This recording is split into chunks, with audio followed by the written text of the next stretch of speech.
Se escapó de su padre, pero ya estaba embarazada de él, un secreto que permaneció enterrado durante décadas en las profundidades de las montañas Ozark, en una comunidad tan aislada como las almas mismas que la habitaban. Esta es la historia de Martha Holloway, una joven cuyo destino fue sellado incluso antes de su nacimiento, en una línea familiar donde las fronteras del parentesco se habían oscurecido por generaciones. Nuestro informe comienza en 1952, cuando las montañas Ozark en el sur de Missouri albergaban cientos de comunidades aisladas, muchas de ellas virtualmente desconectadas del resto de la América que se modernizaba. En uno de estos valles olvidados, a aproximadamente 40 kilómetros de la ciudad de Branson, se encontraba una propiedad conocida localmente como el Claro de los Holloway. Allí, 3 generaciones de la familia Holloway habían construido una existencia prácticamente autosuficiente con poco contacto con el mundo exterior. La propiedad de 200 acres estaba dirigida por Samuel Holloway, un hombre de 43 años viudo 5 años antes, cuando su esposa Elizabeth falleció durante el nacimiento de su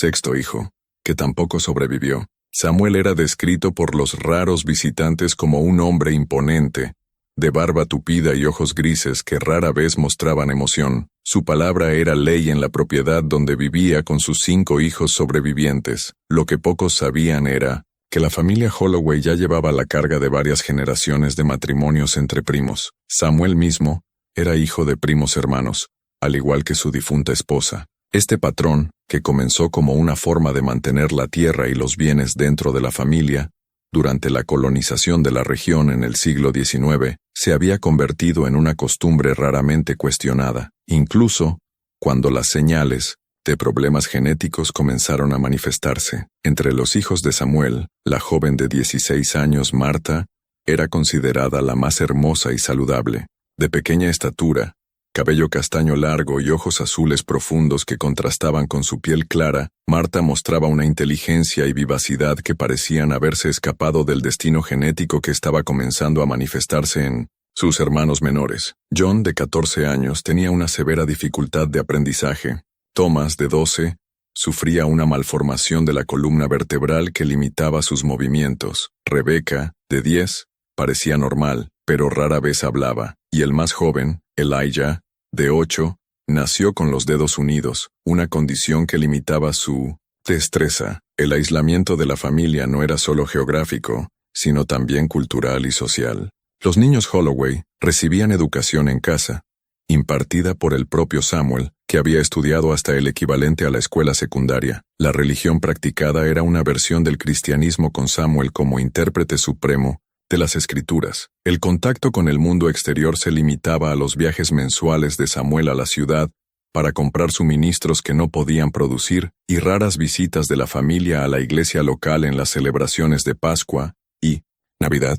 En abril de 1952, sin embargo, este equilibrio aislado se vio perturbado cuando el reverendo local, Robert McIntyre, logró convencer a Samuel de que permitiera a Martha participar en las actividades juveniles de la iglesia, argumentando que la joven necesitaba compañía femenina apropiada para su edad. A regañadientes, Samuel cedió, posiblemente por respeto a la autoridad religiosa, o tal vez porque vio en Martha una posible conexión con alguna familia respetable de la región que pudiera traer nuevas oportunidades. Durante los siguientes 2 meses, Martha experimentó su primer atisbo del mundo más allá del claro de los Holloway. En las actividades dominicales, conoció a otras jóvenes, aprendió canciones, participó en picnics y, lo más importante, se le presentaron ideas y valores diferentes de los impuestos por su padre. Fue a través de estas interacciones que Martha comenzó a darse cuenta de que había algo profundamente inquietante en su propia familia. Un domingo de junio de 1952, Martha le confió a Sarah Bennett, la esposa del reverendo, una preocupación que la atormentaba.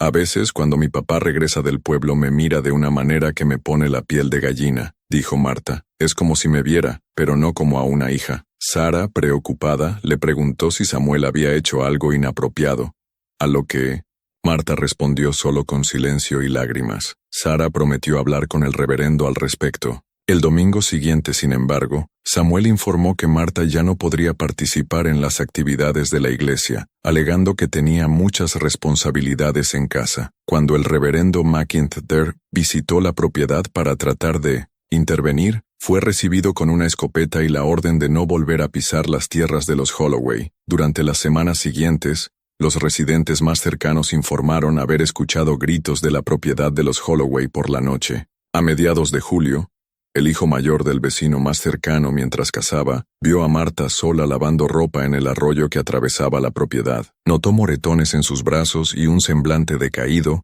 que contrastaba con la vivacidad que había demostrado en las actividades de la iglesia. A finales de julio, durante una tormenta particularmente violenta, Marta Holay desapareció de la propiedad familiar. Samuel Holay apareció en la ciudad a la mañana siguiente, visiblemente perturbado, preguntando si alguien había visto a su hija. Se organizó una búsqueda informal, pero no se encontró ninguna señal de Marta en los alrededores. Samuel acusó públicamente al reverendo McIntyre de haber llenado la cabeza de la chica con ideas peligrosas y de haberla posiblemente asistido en su escape, acusaciones que el religioso negó con vehemencia. La verdad solo comenzaría a emerger 2 semanas después, cuando Marta fue encontrada desmayada al borde de una carretera a más de 80 kilómetros de distancia, en las afueras de Springfield. Llevada al hospital local, la joven estaba deshidratada, desnutrida y, como pronto descubrieron los médicos, embarazada de aproximadamente 2 meses. Cuando Marta Holloway recuperó la conciencia en el hospital de Springfield en agosto de 1952, inicialmente se negó a proporcionar cualquier información más allá de su nombre. La trabajadora social designada para el caso, Eleanor Thompson, una mujer de 37 años conocida por su paciencia y compasión, pasó días construyendo una relación de confianza con la joven traumatizada. Marta era como un animal herido, recordaría Eleanor años más tarde en su diario personal, que solo se hizo público en 1998, después de su muerte. Sus ojos estaban constantemente en alerta buscando peligros. Se encogía al menor ruido. Tomó una semana hasta que me permitió sentarme junto a su cama sin temblar. Mientras tanto, las autoridades pudieron identificar a la familia de Marta a través de registros escolares fragmentados y el testimonio del reverendo McIntyre. Cuando se le informó sobre el paradero de su hija, Samuel Holay exigió de inmediato su liberación y regreso a la custodia familiar, citando su derecho como padre y tutor legal. Fue durante la segunda semana de hospitalización que Marta finalmente comenzó a compartir su historia con Eleanor, en relatos intercalados con crisis de llanto y largos silencios. Después de que dejé de ir a la iglesia, papá comenzó a encerrarme en el sótano cuando llegaban visitas, dijo Marta. Les decía a mis hermanos que estaba enferma, por la noche después de que todos dormían. En este punto, como registró Eleanor, Marta a menudo interrumpía su relato, incapaz de verbalizar los eventos. Con el paso de los días, la imagen completa emergió. Samuel había comenzado a visitar la habitación de Marta por la noche, inicialmente solo para observarla. Según la joven, estos episodios evolucionaron a contactos íntimos forzados, siempre acompañados de amenazas de castigo a los hermanos menores, si ella se resistía o se lo contaba a alguien. Dijo que así era como las familias mantenían la pureza de la sangre. Marta le dijo a la trabajadora social que mi propia madre no había sido solo mi madre, sino también mi tía, y que era normal en las familias de las montañas. La revelación más inquietante llegó cuando Marta explicó por qué había huido esa noche de julio en particular. Escuché a papá hablando con el tío Jeremiah sobre casarme con mi primo Walter cuando regresara del ejército. Walter es el hijo del tío Jeremiah con la tía Catherine, que era la hermana de mi madre. Supe que nunca saldría de ese ciclo de nuevo. Marta había planeado su escape durante semanas, escondiendo pequeñas cantidades de comida y guardando los pocos centavos que conseguía cuando su padre no estaba mirando. La noche de la tormenta, cuando la atención de la familia se centró en proteger la propiedad contra posibles inundaciones, escapó por la ventana de su habitación, con solo la ropa que llevaba puesta y un pequeño bulto que contenía sus pertenencias más básicas. Caminé durante días, durmiendo en graneros y zanjas cuando pensaba que era seguro, dijo. Solo quería llegar a un lugar donde nadie me conociera, donde pudiera empezar de nuevo. El caso de Marta Holloway planteó un complejo dilema legal. y ético para las autoridades de 1952. Por un lado, había acusaciones muy serias contra Samuel, que de ser probadas constituían crímenes atroces. Por otro lado, existía el estigma social que rodeaba los asuntos relacionados con la intimidad familiar, algo que rara vez se discutía abiertamente en esa época, especialmente en las conservadoras comunidades rurales. El fiscal de distrito Howard Jenkins, un hombre de mediana edad pragmático conocido por su discreción, inicialmente optó por un enfoque cauteloso. En lugar de sentar de inmediato acusaciones criminales contra Samuel Holloway, que serían difíciles de probar sin evidencia física, más allá del testimonio de Martha, Jenkins solicitó que el juez, William Carthers, emitiera una orden de protección temporal, impidiendo que Samuel tuviera cualquier contacto con su hija. El juez Carthers, un hombre de 62 años conocido por su postura tradicional en asuntos familiares, sorprendió a muchos al otorgar no solo la orden de protección, sino también al determinar una investigación más amplia sobre las condiciones de vida de los otros hijos de Samuel Holloway.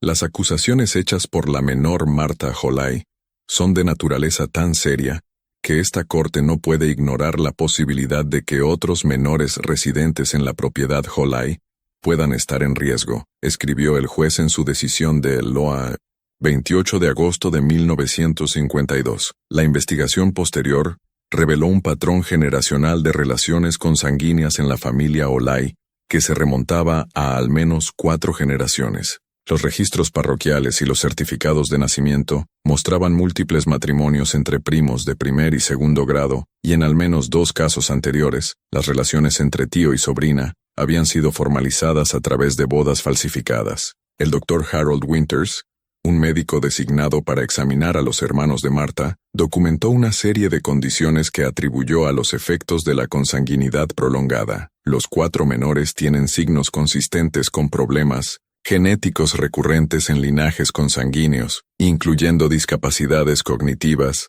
malformaciones físicas y desarrollo atípico, un claro peligro para cualquier descendencia futura. Mientras la investigación continuaba, Martha permaneció bajo el cuidado del Estado, inicialmente en el hospital, y más tarde, en un hogar temporal administrado por monjas católicas, en los alrededores de Springfield. Fue allí, en septiembre de 1952, que Martha intentó quitarse la vida al descubrir que su estado de embarazo había sido confirmado más allá de toda duda. Ingirió una cantidad significativa de productos de limpieza, dijo la hermana Mary Catherine, supervisora del hogar. Cuando la encontramos repetía que no podía traer otra criatura deformada al mundo, que su sangre estaba contaminada, y que sería mejor para todos si terminaba allí. Después del intento de suicidio, Martha fue trasladada a una institución psiquiátrica en St. Louis, donde permaneció bajo observación constante. Los médicos debatieron intensamente sobre cómo proceder con el embarazo. En 1952, la interrupción intencional del embarazo no solo era ilegal en la mayoría de las circunstancias,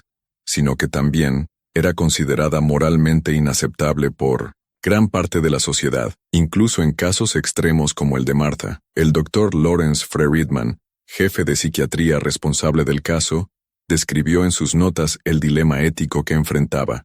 La paciente está claramente traumatizada por la perspectiva de llevar un embarazo resultante de relaciones impropias con su propio progenitor. El riesgo de un nuevo intento de autoextinción es significativo. Quizás el bienestar psicológico inmediato de la paciente sea lo mejor. Mientras Martha luchaba con su realidad en la institución psiquiátrica, Samuel Holloway finalmente enfrentó las consecuencias legales de sus acciones. El 5 de octubre de 1952, después de semanas de investigación, el fiscal Howard Jenkins presentó acusaciones formales contra Samuel, incluyendo abuso infantil, negligencia parental y conducta impropia bajo su tutela, términos legales de la época que evitaban el lenguaje explícito sobre la naturaleza real de los crímenes.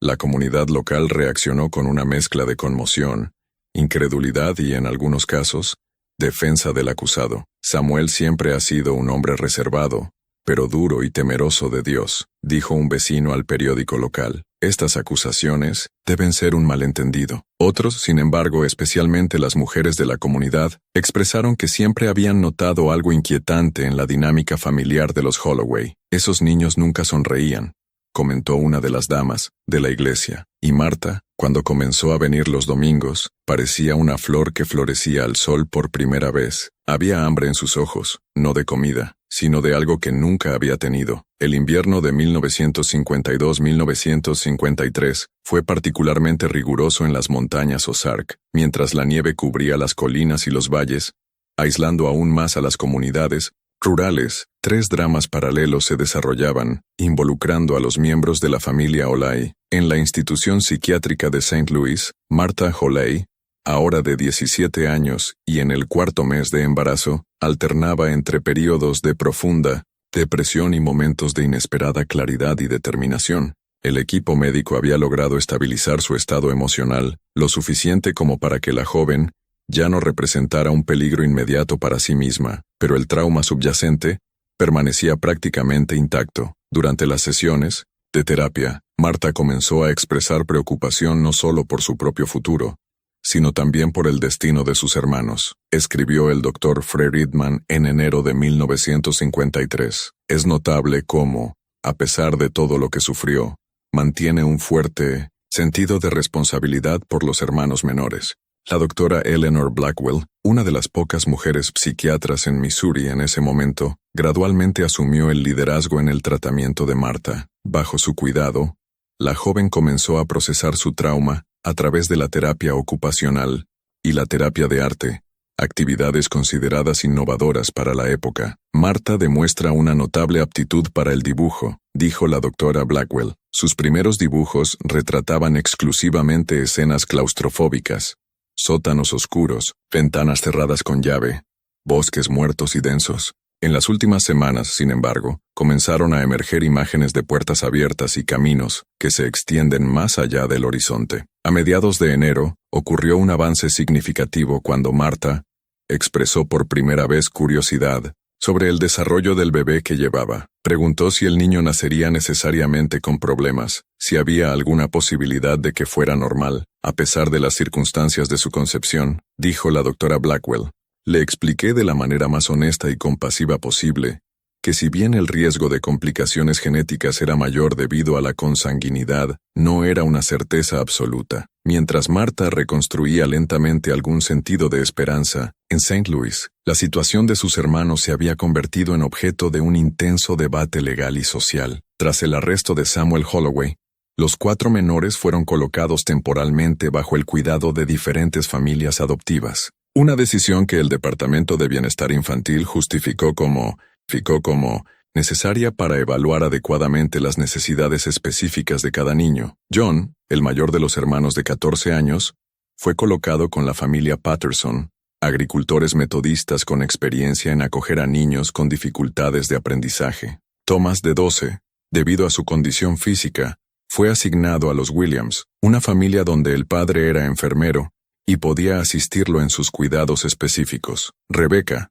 de 10, inicialmente se quedó con la familia del reverendo McIntyre, que se sentía particularmente responsable por el destino de los niños Olay. El más joven, Elijah, de 8, fue acogido por los Cooper, una pareja sin hijos que había completado recientemente el entrenamiento para padres adoptivos. La adaptación de los niños a estos nuevos entornos fue, como se esperaba, desafiante.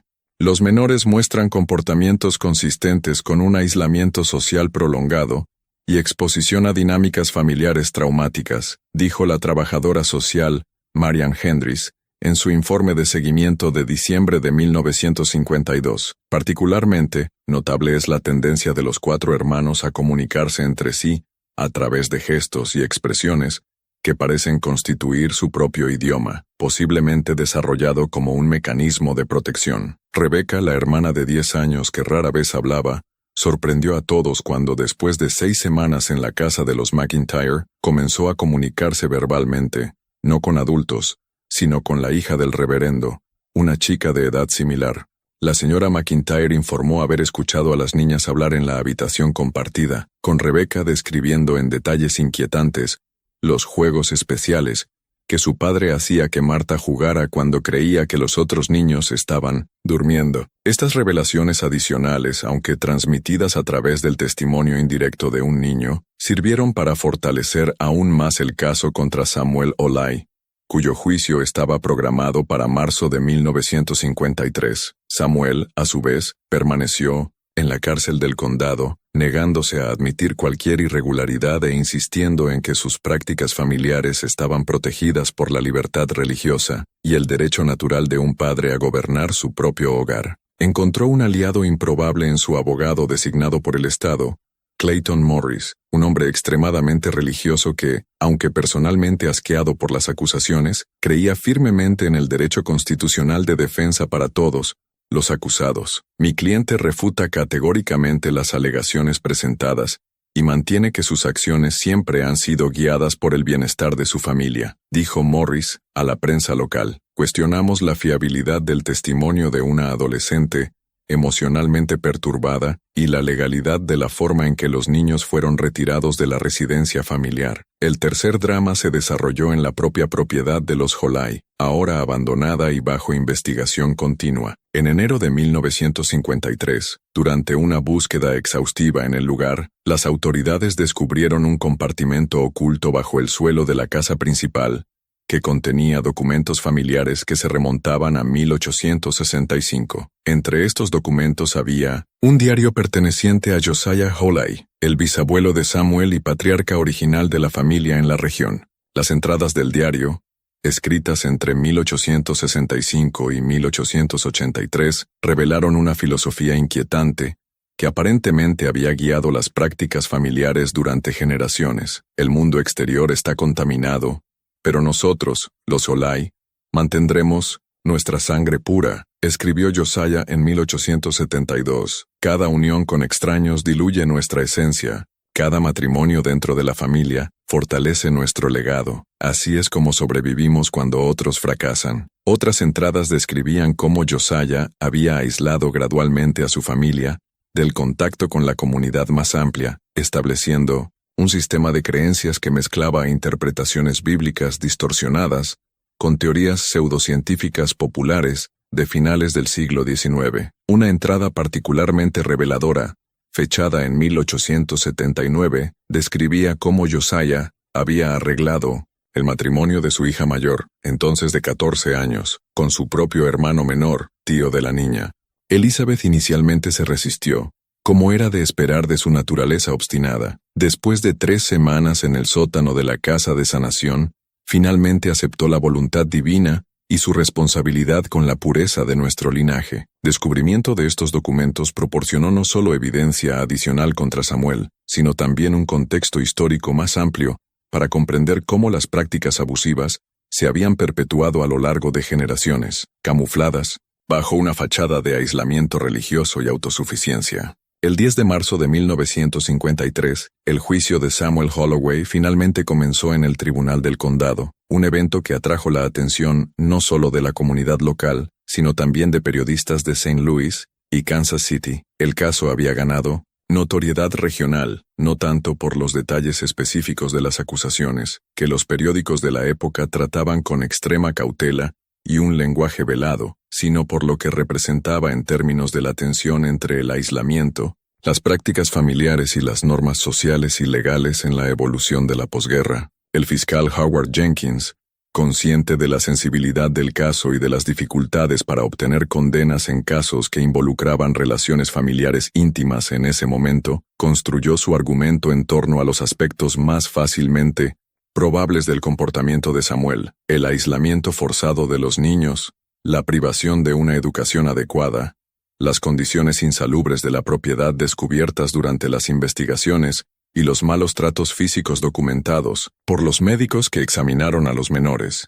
La estrategia de Jenkins se complementó con testimonios de expertos que contextualizaron los peligros de la consanguinidad prolongada. El Dr. Harold Winters, que había examinado a los hermanos menores, presentó evidencia fotográfica y médica de las condiciones físicas y cognitivas de los niños, que atribuyó directamente a los efectos deletéreos de la reproducción dentro de un grupo genético restringido durante múltiples generaciones. El Dr. Richard Montgomery, un genetista de la Universidad de Missouri, invitado como testigo especializado, explicó de manera accesible para el jurado cómo la consanguinidad aumentaba drásticamente el riesgo de manifestación de características Genéticas problemáticas. Cuando las personas estrechamente relacionadas engendran hijos, los riesgos de que el niño herede 2 copias de genes potencialmente dañinos aumentan significativamente. Las posibilidades de un resultado negativo son mucho mayores. Marta,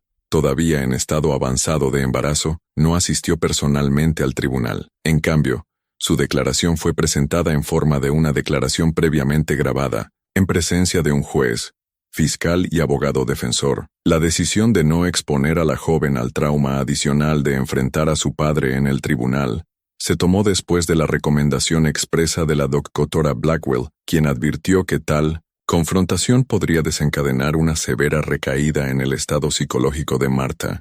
La defensa de Samuel, a su vez, se centró en cuestionar la credibilidad del testimonio de Marta y en presentar al acusado como un padre estricto pero dedicado, cuyas prácticas de aislamiento familiar estaban motivadas por sinceras convicciones religiosas y el deseo de proteger a sus hijos de la influencia corruptora de la sociedad moderna. Las acusaciones contra mi cliente no representan nada menos que una criminalización de las prácticas familiares tradicionales y las creencias religiosas que se remontan a generaciones, argumentó Clayton Morris en su declaración inicial. El señor Holay crió a sus hijos de la manera que él creía correcta, de acuerdo con los valores transmitidos por su padre y el padre de su padre antes que él. Morris llamó como testigos a varios miembros de la comunidad más amplia de las montañas Ozark, quienes, aunque no conocían íntimamente a la familia Holay, atestiguaron que el aislamiento familiar y la autosuficiencia eran prácticas comunes y respetadas en la región, y que la interferencia del gobierno en los asuntos familiares era vista tradicionalmente con desconfianza. El testimonio más controvertido provino de Jeremiah Holloway, el hermano de Samuel y tío de los niños, que había sido mencionado en el relato de Marta como cómplice en el plan para casarla con su primo. Jeremiah, un hombre de 41 años notablemente similar a Samuel, negó cualquier conocimiento de comportamiento inapropiado por parte de su hermano y describió a la familia Holay como reservada pero decente. Cuando fue interrogado por el fiscal sobre los matrimonios consanguíneos documentados en la historia familiar, incluido su propio matrimonio con su prima de primer grado, Catherine, Jeremiah respondió con una franqueza inquietante: «Donde yo crecí, te casas con quien conoces y en quien confías, y a quien conoces mejor que a tu propia familia. Quizás en la ciudad parezca extraño, pero en las montañas es simplemente la forma de sobrevivir». El juicio duró 7 días, durante 1900, en los cuales la comunidad local se dividió en facciones. Si bien la mayoría expresó horror por las revelaciones sobre las prácticas de los Holay, una minoría vocal defendió el derecho de Samuel a criar a su familia de acuerdo con sus propias creencias, viendo el caso como un ejemplo de la interferencia del gobierno en la autonomía familiar que muchos habitantes de las montañas valoraban profundamente. El 17 de marzo de 1953, después de menos de 5 horas de deliberación, el jurado regresó con un veredicto de culpabilidad en todos los cargos. El juez Wilson, después de escuchar argumentos adicionales de ambas partes sobre la sentencia apropiada, sentenció a Samuel Holay a 20 años de prisión sin posibilidad de libertad condicional, antes de cumplir al menos 15 años. Esta corte rara vez ha visto un caso de abuso de la autoridad parental tan prolongado y sistemático, dijo el juez Wilson al pronunciar la sentencia. Aunque reconocemos los derechos de los padres a criar a sus hijos de acuerdo con sus creencias religiosas, este derecho encuentra sus límites absolutos cuando pone en peligro el bienestar físico, mental y moral de los menores bajo su tutela. La sentencia fue recibida con la aprobación silenciosa de la mayoría de los presentes en el tribunal, incluidos varios miembros de la comunidad religiosa local, que inicialmente habían defendido a Samuel. El reverendo McIntyre, que estuvo presente durante todo el juicio, comentó más tarde que el caso había obligado a muchos en la comunidad a confrontar una oscuridad que preferíamos creer que no existía en medio de nosotros. Mientras Samuel Holay era llevado a cumplir su condena en la penitenciaría estatal, un nuevo capítulo se abrió para Marta. El 26 de marzo de 1953, con 38 semanas de gestación, entró en trabajo de parto en el hospital de St. Louis, acompañada por la doctora Blackwell, quien se había convertido en su confidente y protectora. Después de 14 horas de trabajo de parto, Marta dio a luz a una niña que, sorprendentemente, parecía no tener ninguna anomalía física inmediatamente aparente. El doctor Spencer Reynolds, un pediatra que examinó a la recién nacida, observó con cautela: la niña tiene reflejos normales.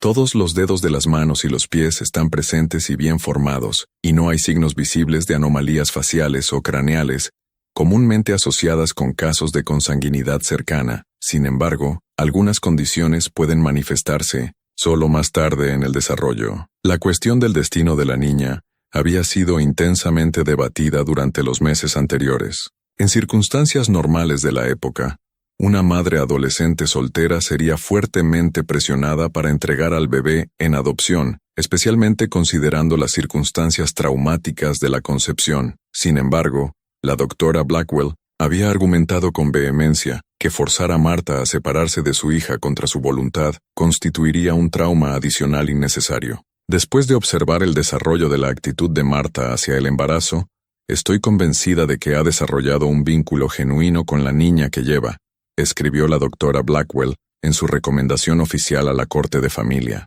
Separar a la madre y a la hija en este momento sería agregar un trauma adicional a una joven que ha soportado más de lo que nadie debería. Con el apoyo adecuado, creo que Marta tiene la capacidad de ser una madre amorosa y competente, convirtiendo una circunstancia trágica en una oportunidad de sanación y redención. La Corte, influenciada por la recomendación de la respetada psiquiatra y el precedente inusual del caso, otorgó a Marta la custodia provisional de la recién nacida, a la que llamó Hope, Esperanza. Hope, un nombre que reflejaba su visión para el futuro. En las semanas que siguieron al nacimiento de Hope, Marta fue transferida a una casa de transición administrada por una organización religiosa progresista en Jefferson City. El programa, poco común para la época, fue diseñado específicamente para apoyar a madres jóvenes en circunstancias difíciles, ofreciendo vivienda, educación continua y capacitación profesional, permitiendo a las mujeres mantener la custodia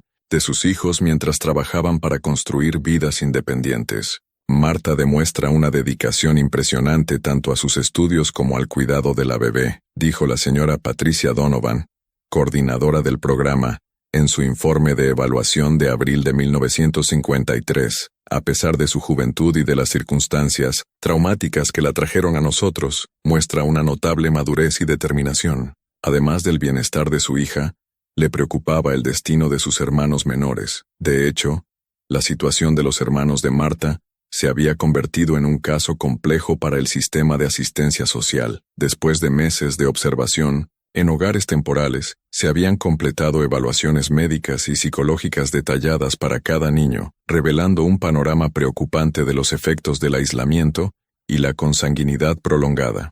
John, el mayor de los hermanos, fue diagnosticado con una deficiencia intelectual moderada que limitaba significativamente su capacidad para el aprendizaje académico, aunque tenía sorprendentes habilidades prácticas, particularmente en carpintería y artesanía. Thomas, cuyas malformaciones de la columna vertebral eran inicialmente el síntoma más visible, también tenía problemas cardíacos congénitos que requerían cirugía correctiva. Rebecca, cuya renuencia a hablar se atribuyó inicialmente al trauma psicológico, fue diagnosticada con una forma específica de deficiencia auditiva parcial que afectaba su capacidad para procesar ciertas frecuencias vocales. Solo Elijah, el más joven, a pesar de la sindactilia, dedos fusionados que afectaba sus manos, parecía tener un desarrollo cognitivo cercano a lo normal para su edad, aunque tenía un retraso social significativo. Una conferencia de casos celebrada en mayo de 1953 reunió a trabajadores sociales,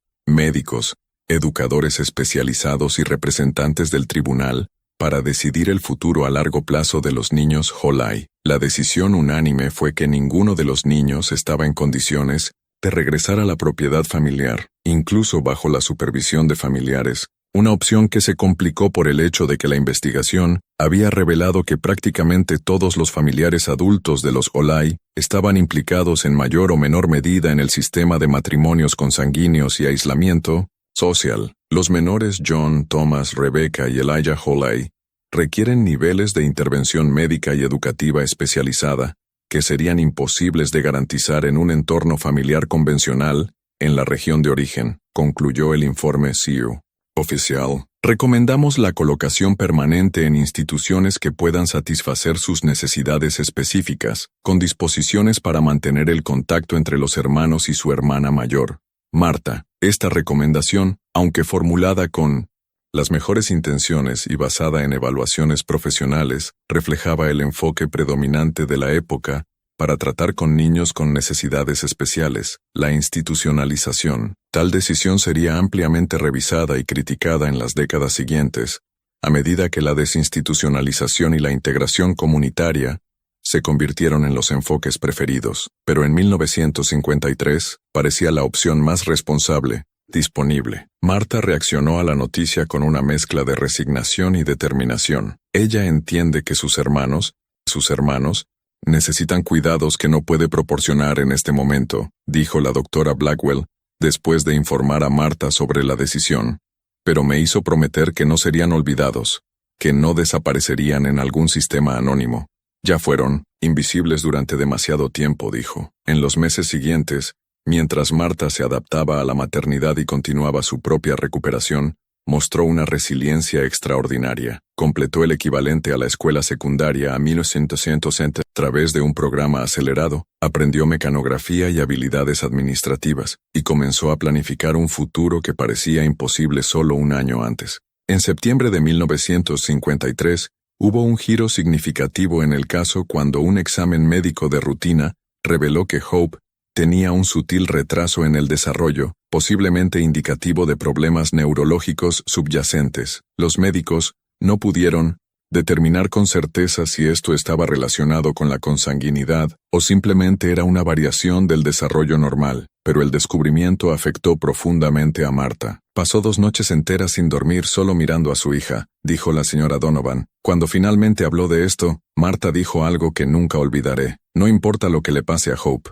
ella nunca sabrá lo que es ser invisible o desechable. Sabrá que es amada tal como es. El compromiso de Marta con el bienestar de Hope, a pesar de las circunstancias traumáticas de la concepción y los posibles desafíos de desarrollo, impresionó profundamente a los profesionales que trabajaron con ella. El Dr. Reynolds, que continuó monitoreando el desarrollo de Hope, observó en sus notas: rara vez presenció un vínculo materno-filial tan intenso y saludable, especialmente considerando la edad de la madre y el trauma subyacente. La señora Holay parece tener la notable capacidad de separar completamente a la niña de las circunstancias de su concepción. En noviembre de 1953, 9 meses después del juicio de Samuel Holloway, un incidente inesperado trajo el caso nuevamente a la atención pública. Jeremiah Holay, el hermano de Samuel que había testificado en su defensa, fue arrestado después de una reveladora investigación iniciada por su propia esposa, Catherine. Catherine,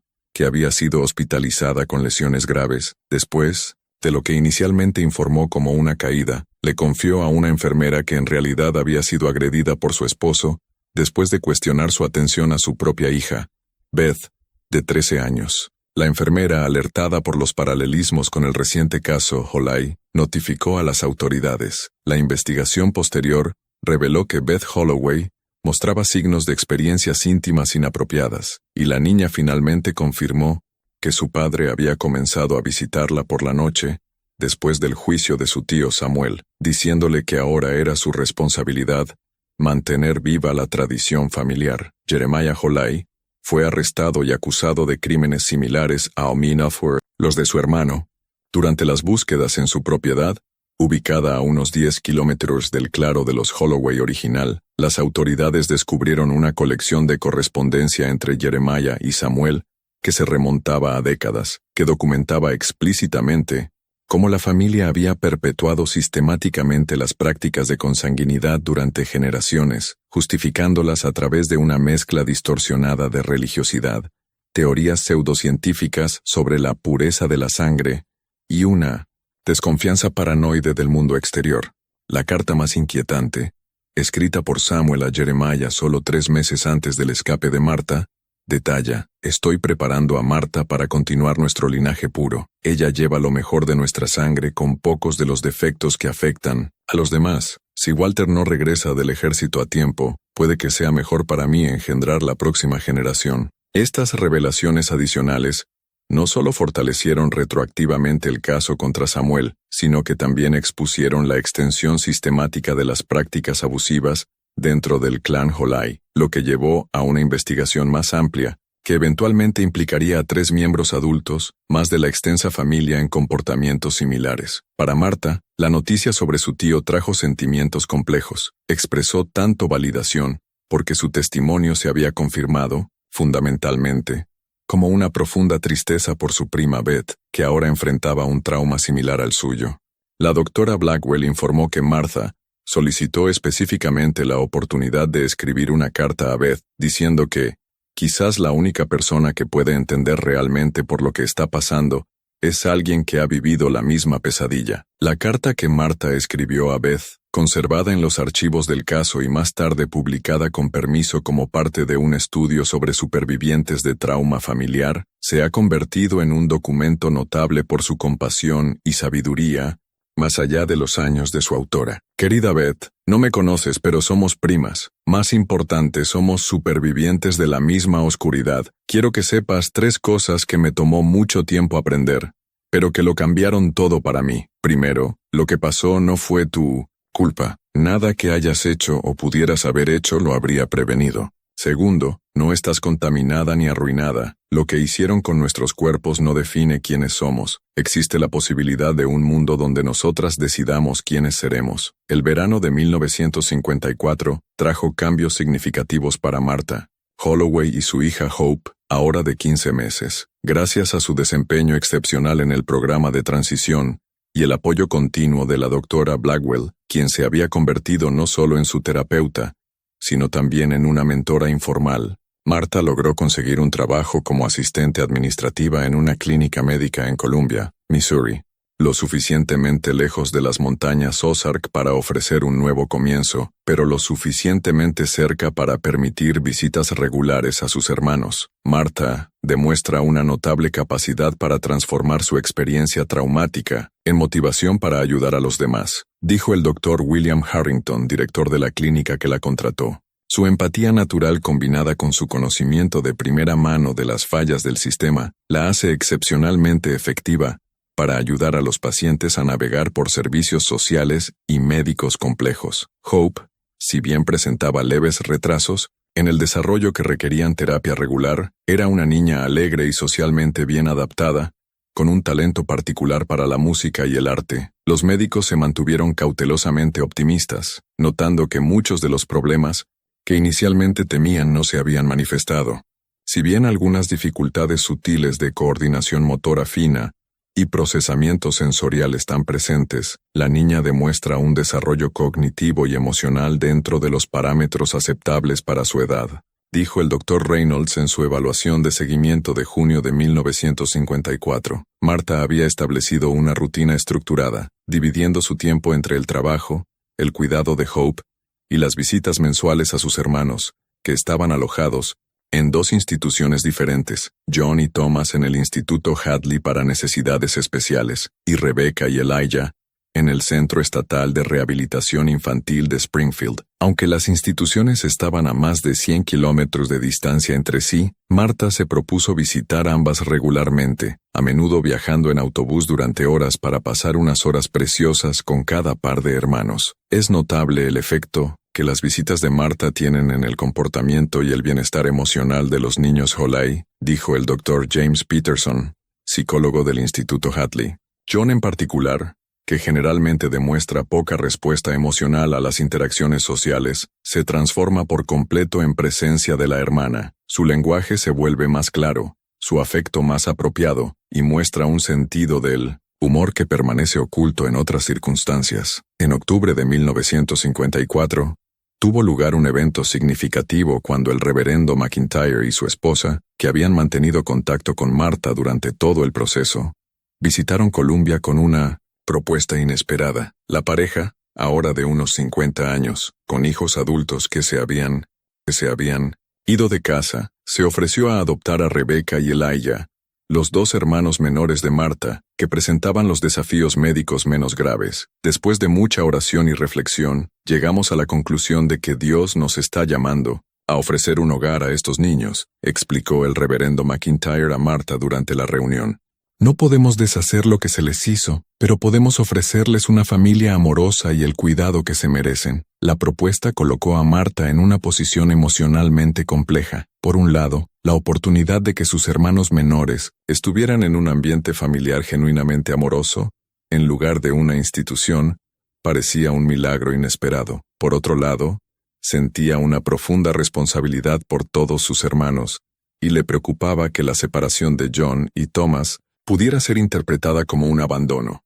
Después de semanas de intensas conversaciones con la doctora Blackwell, visitas adicionales a ambas instituciones y largas discusiones con los McIntyre sobre sus expectativas y compromisos, Martha finalmente dio su apoyo a la adopción. Lo más importante para mí es que sepan que siguen siendo mis hermanos, que seguimos siendo una familia, solo que organizada de una manera diferente ahora, les explicó a los McIntyre. El proceso de adopción, que comenzó en noviembre de 1954, enfrentó desafíos burocráticos significativos, en parte debido al caso de alto perfil asociado con los niños, y en parte debido a las políticas institucionales de la época que a menudo desalentaban la adopción de niños con necesidades especiales. Sin embargo, con el apoyo de varios profesionales que habían trabajado en el caso Holly, incluidos el juez Curtis y la propia doctora Blackwell, el proceso avanzó. En abril de 1955, el tribunal finalmente aprobó la adopción de Rebecca y Elijah por los McIntyre, con la condición específica de que Martha mantuviera derechos de visita regulares. Los McIntyre, demostrando una comprensión notablemente progresista para la época, no solo aceptaron esta condición, sino que la abrazaron activamente, reconociendo el papel vital que Martha desempeñaba en la vida emocional de sus hermanos. No estamos reemplazando a Martha como una figura familiar, explicó la señora McIntyre durante la audiencia final de adopción. Simplemente estamos expandiendo el círculo de amor y apoyo alrededor de estos niños que ya han sufrido más de lo que cualquier niño debería. La transición de Rebecca y Elijah a la casa de los McIntyre ocurrió gradualmente a lo largo del verano de 1955, con visitas iniciales seguidas de estancias de fin de semana, y finalmente el cambio permanente.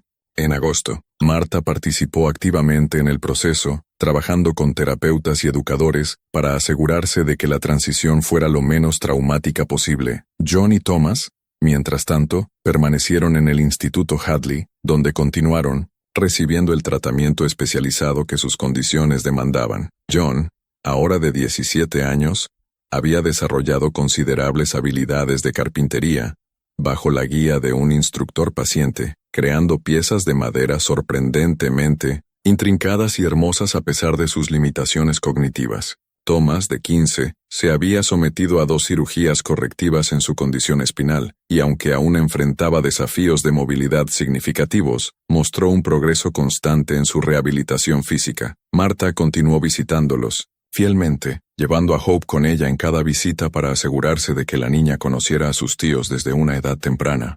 Es importante para mí que Hope crezca entendiendo que la familia no se define por lo que parece normal para los demás, sino por el amor y el compromiso, le explicó Martha a la doctora Blackwell durante una de sus sesiones menos frecuentes, ahora realizadas más como chequeos de bienestar que como cuidados intensivos. En noviembre de 1955, un desarrollo inesperado ocurrió cuando Martha recibió una carta de Samuel Holloway, enviada desde la prisión estatal donde cumplía su condena. Era el primer intento de Samuel de comunicarse desde su condena, y el contenido de la carta revelaba una mente aún incapaz de reconocer completamente la naturaleza de sus crímenes. Mi querida Martha, espero que esta carta te encuentre arrepentida, y buscando el perdón que solo un padre puede conceder. He orado por su alma, y la del niño nacido de nuestra sangre pura.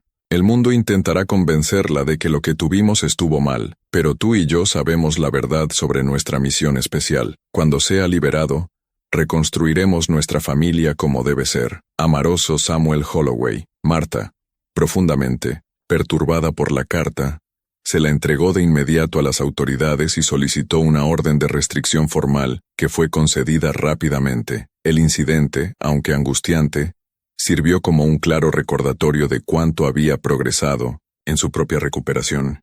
La carta que solo 2 años antes podría haberla sumido en una espiral de ansiedad y miedo, ahora causó una calma determinación para proteger su nueva vida y la de su hija. Él todavía cree que tiene poder sobre mí, le dijo Martha a la doctora Blackwell después del incidente, pero la verdad es que no tiene lugar en mi vida, sino como un recordatorio de lo que superé. A finales de 1955, cuando Martha se acercaba a su 20º cumpleaños, tomó una decisión significativa de cambiar legalmente su apellido y el de Hope, abandonando el nombre Olay y sus traumáticas asociaciones. Después de una cuidadosa consideración, eligió el apellido Freeman, hombre libre, un nombre que simbolizaba no solo su liberación del pasado, sino también su visión para el futuro. Martha Freeman suena bien, comentó durante el simple procedimiento legal que hizo oficial el cambio. Es un nombre que Hope y yo podemos llevar con orgullo. Los años siguientes trajeron una estabilidad gradual y logros constantes. Martha continuó progresando en su carrera, eventualmente convirtiéndose en coordinadora de servicios sociales en la clínica, un puesto que le permitió ayudar a otras familias en crisis. Hope, si bien continuaba enfrentando algunos desafíos cognitivos leves, se desarrolló en una niña feliz y socialmente bien adaptada, con un talento particular para la música y el arte. Rebecca y Elijah florecieron en el ambiente amoroso de 1900, la casa de los McIntyre, cada uno progresando más allá de las expectativas iniciales de los médicos. Rebecca, cuya audición parcial fue finalmente corregida con tecnología entonces experimental, desarrolló un amor por la literatura y la escritura, a menudo creando historias elaboradas para entretener a su hermano menor, Elijah. Después de 1900, una cirugía correctiva para separar algunos de sus dedos fusionados, reveló un talento para el diseño técnico que eventualmente lo llevaría a una carrera en diseño arquitectónico. John y Thomas, aunque permanecieron institucionalizados debido a sus necesidades más complejas, también encontraron formas de desarrollar sus propias fortalezas y talentos dentro de las limitaciones de sus condiciones. Martha nunca dejó de visitarlos, manteniendo vivo el vínculo familiar, incluso cuando otros podrían haberlos considerado un capítulo cerrado. En 1962, 10 años después del escape que cambió el curso de su vida, Martha Freeman, ahora de 26 años, fue invitada a compartir su historia en una conferencia sobre prevención del abuso infantil, uno de los primeros eventos de ese tipo en 1900 Estados Unidos. Su testimonio, cuidadosamente anónimo para proteger su privacidad y la de Hope, tuvo un profundo impacto en los profesionales presentes. La verdadera tragedia de la historia de mi familia no fue solo lo que sucedió dentro de 1900. Esas paredes aisladas, concluyó en su discurso. Fue también el silencio de la comunidad circundante, los ojos que se desviaban, los oídos que se negaban a escuchar las señales. Cuando protegemos el derecho de las familias a aislarse completamente del escrutinio social, no estamos protegiendo la libertad, estamos potencialmente protegiendo el abuso. Los niños no son propiedad, son seres humanos con derecho a la seguridad, la dignidad y la oportunidad de un futuro más allá de las sombras de sus antepasados. Las montañas Ozark, con sus valles profundos y bosques densos, aún guardan muchos secretos de familias que, durante generaciones, vivieron en aislamiento. La historia de los Holay, aunque particularmente trágica, no fue única. Otras familias en comunidades aisladas en todo el país han continuado prácticas similares, a menudo bajo el manto de la tradición o la religión, lejos de los ojos de la sociedad más amplia. Lo que hizo a Martha Holay Freeman notable fue su determinación no solo de escapar del ciclo de abuso consanguíneo, sino de convertir su experiencia en una fuerza para el cambio positivo. Su coraje al confrontar no solo a su padre, sino a todo un sistema de creencias y prácticas transmitidas por generaciones, creó ondas que eventualmente ayudarían a dar forma a políticas de protección infantil más rigurosas y a una mayor conciencia de los peligros del aislamiento extremo. Hope Freeman creció sin saber los detalles completos de su concepción, hasta la edad adulta, cuando Martha finalmente compartió la historia completa. Cuando se le preguntó más tarde cómo recibió la revelación, Hope respondió con la tranquila sabiduría que caracterizaba su relación con su extraordinaria madre. La historia de cómo vine al mundo no es mi historia, es la historia de ella, de su coraje y determinación. Mi historia comenzó cuando ella decidió que el pasado no definiría el futuro. La sangre que corre por mis venas puede llevar el legado genético de generaciones de malas decisiones, pero también lleva el legado de una mujer que tuvo el coraje de decir, no más, y comenzar un nuevo capítulo.